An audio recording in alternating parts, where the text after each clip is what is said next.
I'm continuing to work on this intake manifold job here, and I'm just getting the first side mocked up, getting ready to transfer punch the 2 holes that I drilled.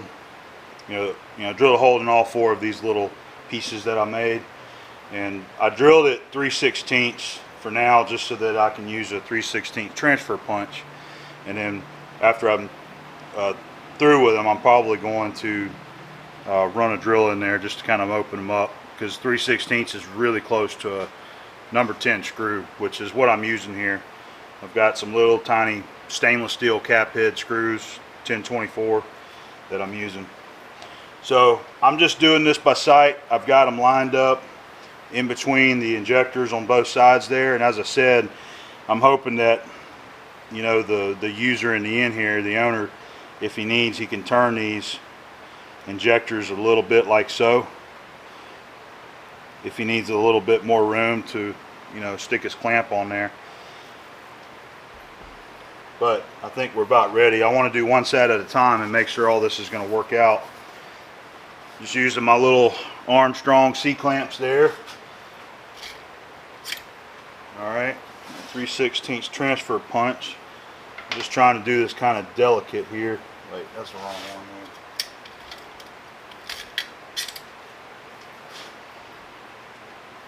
there. Okay, there it is.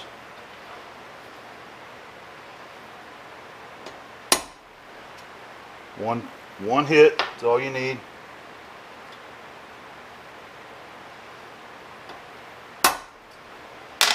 Okay, I can see them in there. And you can go back with another fine center punch and kind of open those divots up a little bit better. Alright, and then another thing I'm going to do before I take this off, I want to go ahead and scribe a line around the back end here on the fuel rail, so that I have a reference point to line it back up to. Okay. Just make some scratches here that I can visually see. And no, you don't want any blue or dicum or anything like that on here, because we're going to be welding this.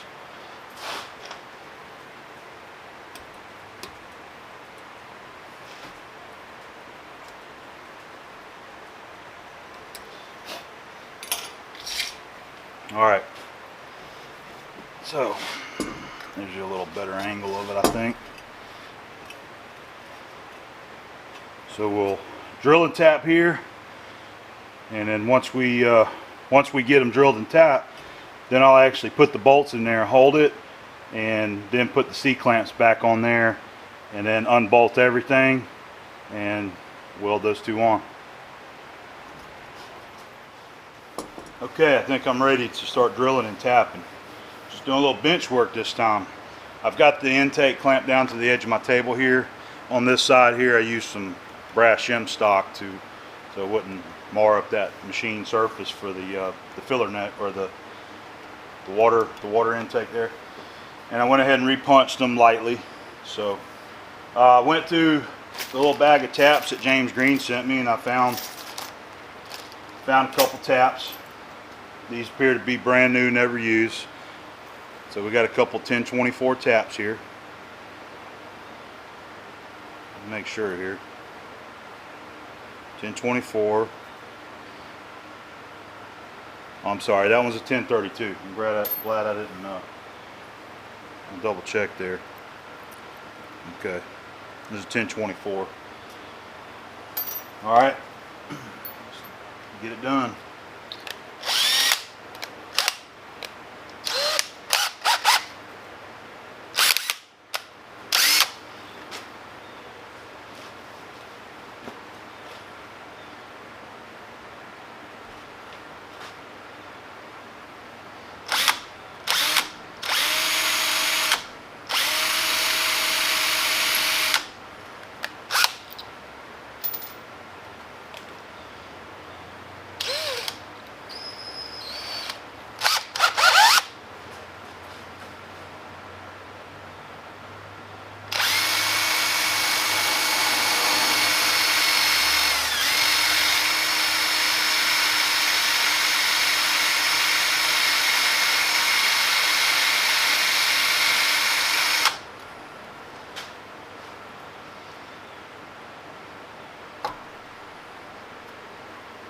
think that's going to be, it's probably going to be plenty of length there. We'll go just a little more. Okay.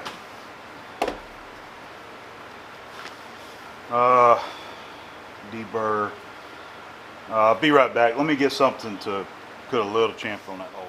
Alright, got two little tools here I can use. Either one, let's try that one there. Oh yeah, that works good. Okay. What you want? There's Stella. You want to say hello? Come here.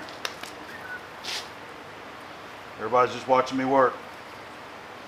It's a nice day out. She's just moseying around. I know. She loves to be petted. Alright, I gotta get to work. You gonna let me get back to work? No, not really. Alright, come on. That's how you get her off of you. Okay. I might have grabbed too big of a tap wrench right there. Let's see this one. I think we'll just use this. Put a little slickum on it.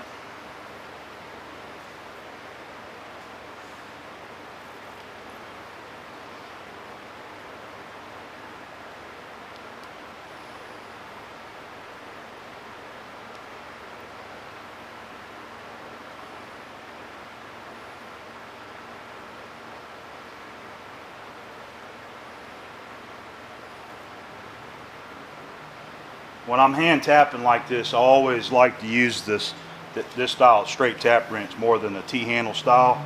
Just always been my favorite feel. Get more leverage on it. I'm just trying to eyeball straight, you know, and that way too. You can be off just a touch, and you know it's not going to kill you, but try to keep it straight. And typically the tap will try to follow the hole that you drilled anyway.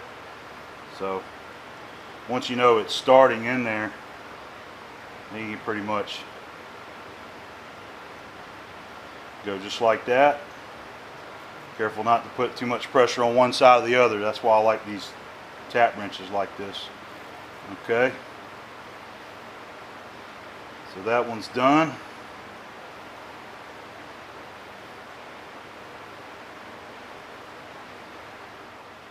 All right.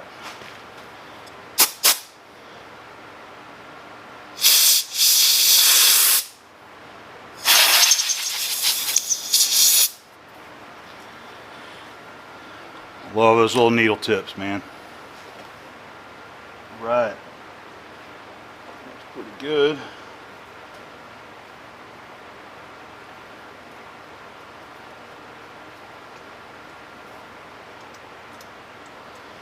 All right, I think that is going to suffice.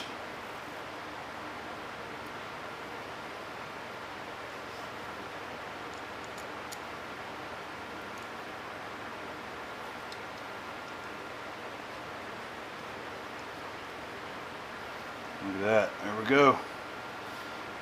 Okay. We're going to have a little bit of a alignment issue right there, but I think it'll still work though. It'll pull it in there. Alright, just one more to do here.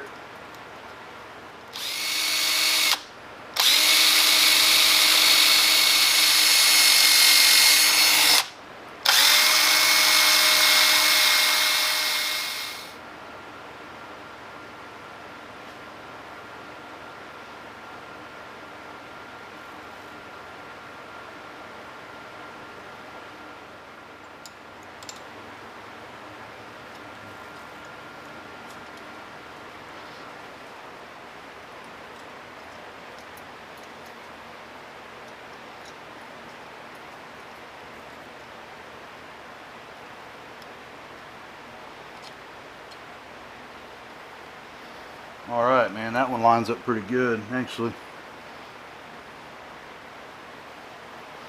You know, the way these rails are mounted on there, they're twisted this way, they're a little high, low, they're not perfect there, so that'll work. I'll put my clamps back on it, and when I weld it, we'll try to run a weld bead all the way around that side, and then flip it over and get that bottom fillet on the opposite side there. Okay, so that's going to be our next step. So I'm going to get these snugged up, put the clamps back on, and then try to pull it off. Alright, we got them both clamped back in place.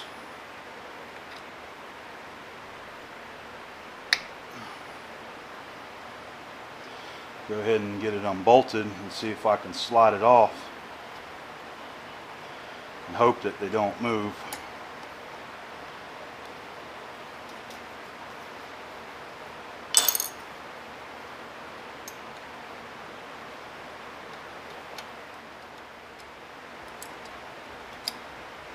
I'm going to have to open those holes up after I get through with this.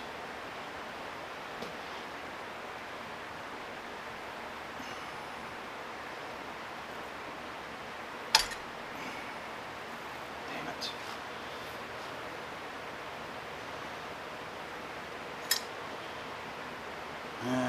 I think I moved it.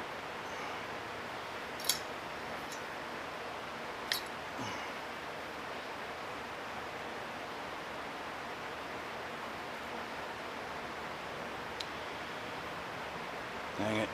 I guess I need to just go ahead and pull these things out. I know this one moved over here.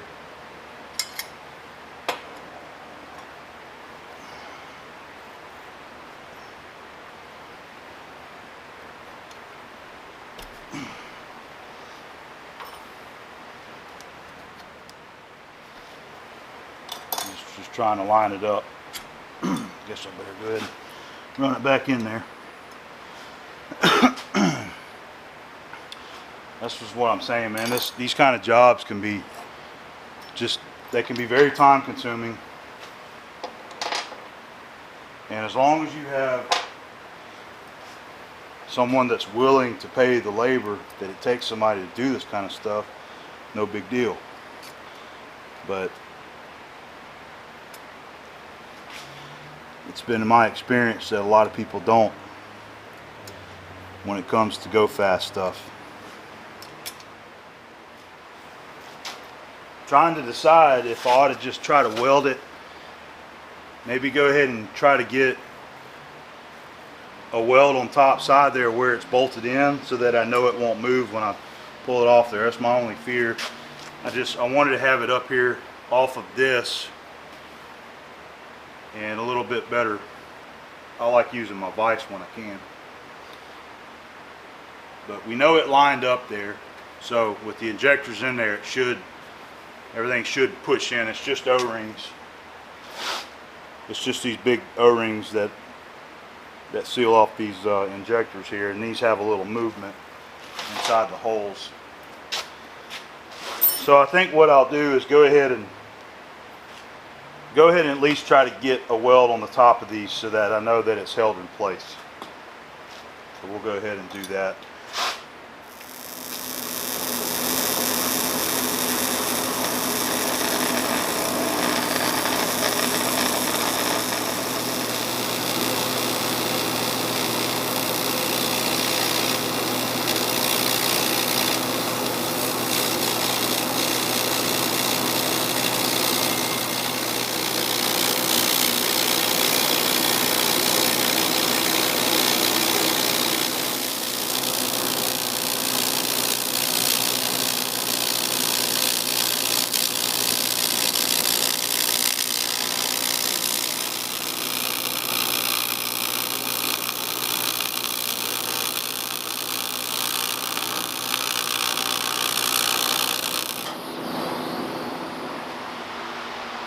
Alright guys, I gotta apologize to you.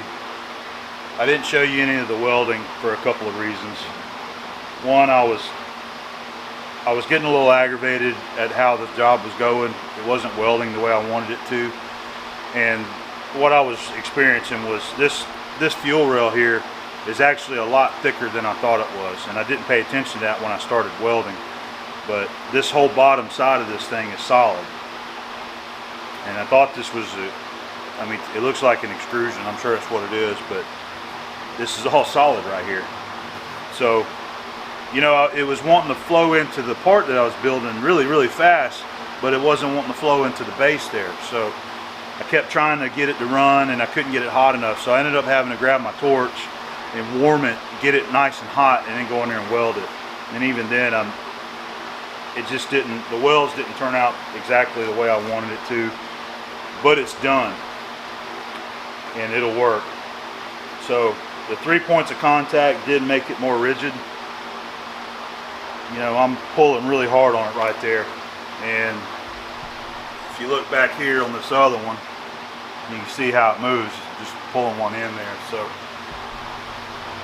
So it's rigid, it's more rigid now, and that's what they wanted.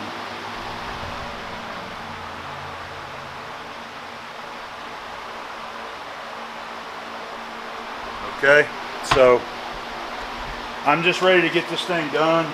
I've been spending way more time on it than what it's worth. So I got to do the other side now. I'm going to go and get it done, but it's just the same thing as this side here. So I think that's going to be about the end of this one, man. I'm ready to move on. You just thought you seen the end of this job. This thing just keeps haunting me, man. Mr. Bozo came by when I was working on this side. Went to drill the 2 holes and didn't pay attention to what I was doing, and I grabbed the wrong drill on the table. Drilled the hole too big for the tap.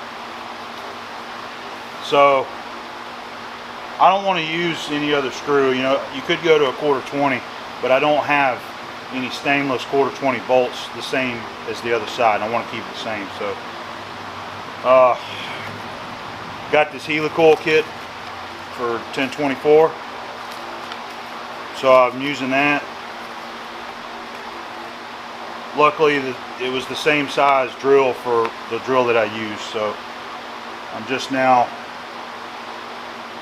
tapping the hole for the helicoil.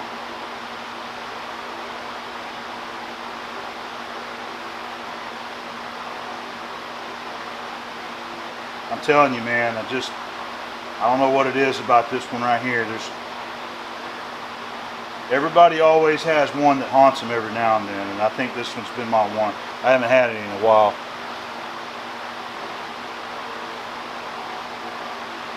So, 2 sides of this is going to have a helicoil, which, in my opinion, is not a bad thing. Whenever you've got threaded holes in aluminum, a helicoil is actually a strong repair.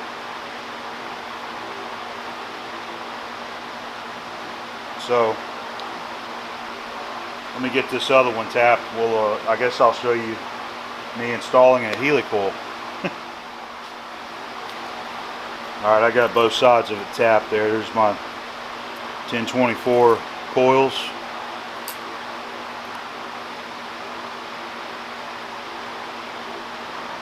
Screw it onto the little installation tool here.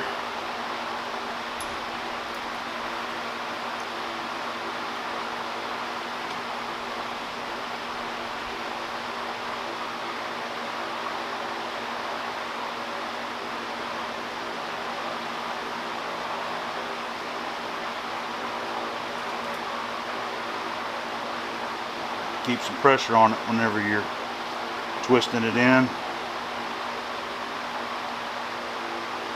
Make sure that last one is just inside the surface, like that. Alright, now all you do is just go in there with a little punch and punch the tang off the back end there. I don't know if you can see it or not. So on the bottom you got a little tang. That's what drives it with this tool here when you go to install it there.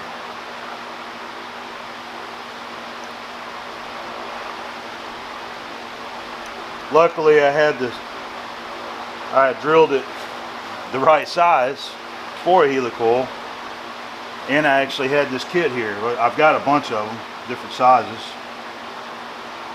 They are handy to have around.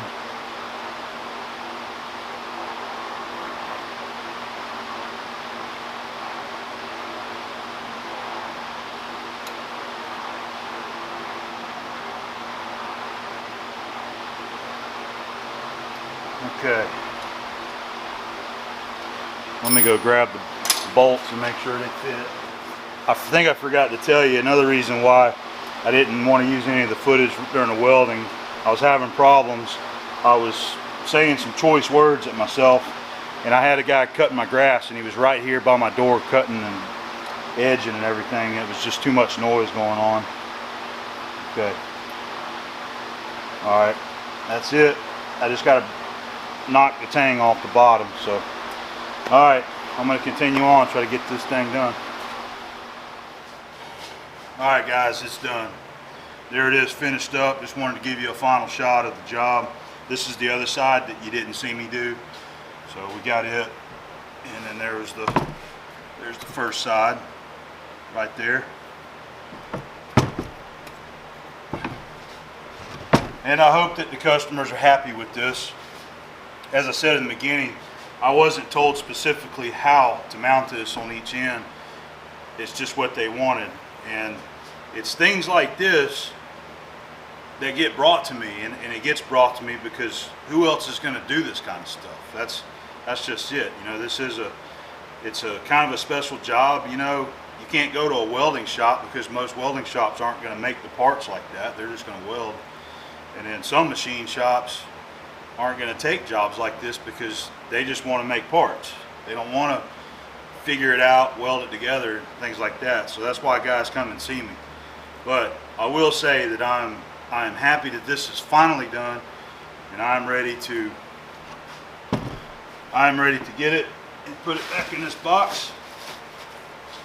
And have them come and get it because I'm ready to get it out of here. So anyways, hope you enjoyed as always, and we'll see you on the next job.